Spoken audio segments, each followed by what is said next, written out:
கம்ஃபர்டபுளாக தூங்க முடியல என்னம்மா உன்னால்? இதுக்கு தாம்மா இதெல்லாம் வேண்டான்னு சொன்னேன், நீ கேட்கலையேம்மா. சிங்கிளாகவே இருந்திருக்கலாமா? இப்படி வயிறு இப்படி பெருசானதால் உன்னால் இப்போ வந்து கம்ஃபர்டபுளாக தூங்க முடியல. இதுக்கு முன்னாடி எவ்வளோ அழகாக நீ என் மடியில் வந்து படுத்து தூங்குவ செல்லம். இதெல்லாம் தேவையாம்மா? மிலிட்ரியால் வந்து இப்போ வயிறு பெருசானதால் அவளால் வந்து கம்ஃபர்டபுளாக தூங்கவே முடியல. குழந்தை வந்து முழிச்சு உருண்டு உருண்டு பார்த்துட்ருக்கா. இதுவே இதுக்கு முன்னாடினா அழகாக படுத்து தூங்குவா. சரி மிலிட்ரி, நல்லபடியாக சீக்கிரமாக குட்டியை போட்டு முடிங்க. அப்போ தான் இதுலேருந்து உனக்கு ரிலீஃப் கிடைக்கும். சரி, மிலிட்ரி எப்போ குட்டி போட போகிறான்னு தெரியல. சீக்கிரம் குட்டி போட்டுருவோம், இன்னும் 2 வாரத்தில் நினைக்கும். நீங்கள் எல்லாரும் நல்லபடியாக குட்டி போகணுன்னு ப்ரே பண்ணிக்கோங்க. குட்டி படுத்துருக்கதை பாருங்க.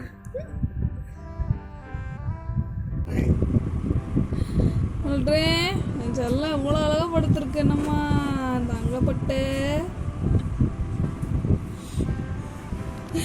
எப்போவுமே நல்லா சுருண்டு வயிறு வரைக்கும் ஏறி படுத்துப்பா. இப்போ வந்து அவ்வளோ படுக்க முடியல.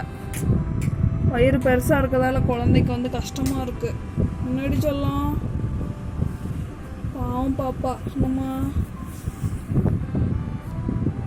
மிலிட்ரிம்மா, நல்ல அம்மாவாக இருக்கணுமா? சரியா? யாரு கூட சண்டை போட்டு ஓட்டி டயர்டாக எந்த பூனையை பார்த்தாலும் வரட்டிட்டு போய் அடிக்கிறது தான் வேலையை. பெரிய ரவுடி. அவங்க அம்மா அந்த வேலையை பார்த்துட்டு இருந்தா, இப்போ இவ வந்து இந்த வேலையை பார்த்துட்டு இருக்கா. இவ்வளோ பெரிய வயிறு வச்சுக்கிட்டும் கூட வந்து போயிட்டு வந்து அசதி. இவ்வளோ பெரிய வயிறு வச்சுக்கிட்டும் ஐஸை போட்டு அடிக்க வேண்டியது. யுத்தத்தில் ஜெயிச்சது யாரு? நம்ம மிலிட்ரியாக தான் இருக்கும். இன்னும் மிலிட்ரி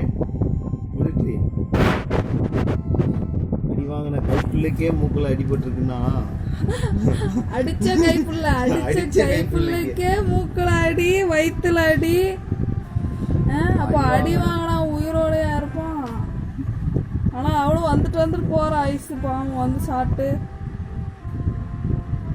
என்ன இப்படி பண்ணுறீங்களோ? இந்த மாதிரி இப்போ கீழே விழ போகிற மிலிட்ரி இப்படி படுத்தா எப்படி? எல்லாம் பிடிச்சிருன்னு ஒரு தைரியத்தில் தான். சரி மிலிட்ரி, நீ தூங்கு. அம்மா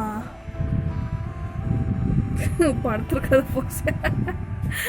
இப்படிதான் படுப்பியாம்மா? சரி, பாய் மிலிட்ரி, குட் நைட்.